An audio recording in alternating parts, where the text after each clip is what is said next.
Nung tinry ko siya sa motor, ang ganda ng performance niya. Hindi pamilyar pero quality yung brand. I think magpapalit na ako ng brand. Maganda talaga siya.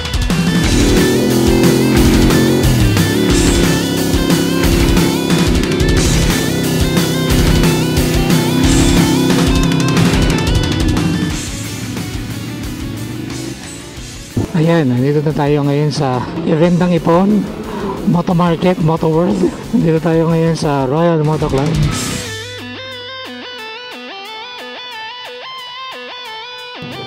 What's up, dude? So, makikita niyo yung mga ano ng Ipon dito. Yung nakikita niyo. So, yun. So, ito yung mga products nila. So, pinopromote natin. Ipon!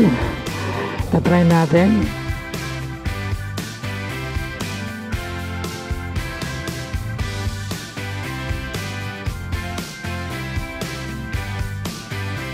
So, nandito kami ngayon sa Royal Moto Club.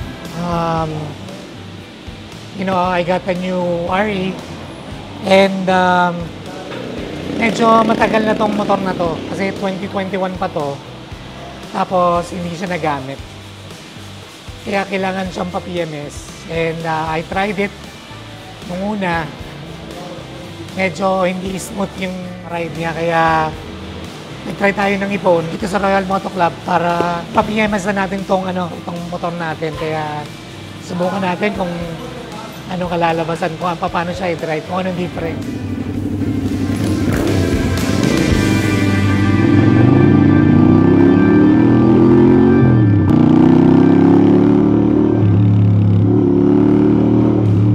Ayun, na-test drive na natin itong motor. Sobrang smooth niya. Iba yung response ng engine. Kaya alam mong high-end yung oil na ginamit talaga dito. Kaya you can actually tell the difference pagdating na paggamit namin ng Ipon ngayon. Itak mo ng Royal Enfield. So, super smooth. Kaya kung medyo bumili, Moto World, Moto Market, and then syempre, pwede rin kayo dito pumunta sa Royal Moto Club.